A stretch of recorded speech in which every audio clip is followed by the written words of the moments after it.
قل أئنكم لتكفرون بالذي خلق الأرض في يومين وتجعلون له أندادا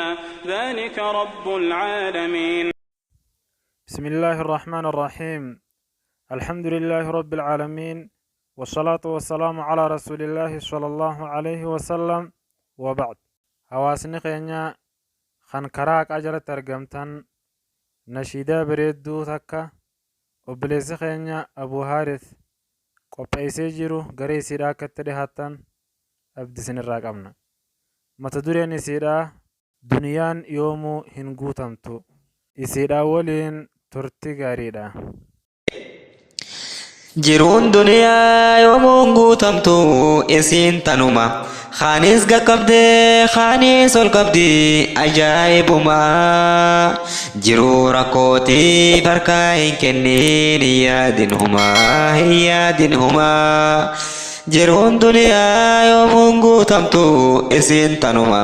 khaanis ol qabdee khaanis gaqqabdii ajaa'ibuma jiruu rakkootiif harkaa hin kennin hin yaadin humaa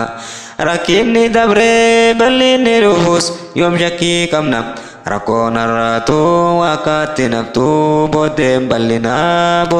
bal'inaa balloon dhihaanaa rakkoon ammaatti isiin wal faanaa abshiir isin baanaa yaa namni diinii dhugaa qabate shirkii fi kufrii hundarraa baate karaa nabiyyii haqaa filate seera jaahilaa hundarraa baate aadaa isaanii hundarraa baate itti kafarte isaani kafruuf rakkoo qunnamte biyyarraa baate rabbumaaf jette qabeenya dhiifte karaa baqatte diiniin jiraachuuf rakkoof gidiraa hedduu qunnamte gammachuu dhabdee biyya teetirraa hoggaa godaante gammachuu dhabdee narraa jinqamte qabeenya horii hunda saamamte rabbumaaf jettee khadiiftee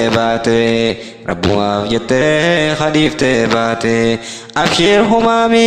duniyaan humaa wallahi ni dhuma kananiin duniyaa yoomuu ni dhuma diiniin jiraannaa booddeen bal'inaa hin yaadin huma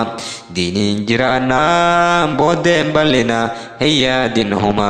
diiniin jiraannaa booddeen bal'inaa hin yaadin huma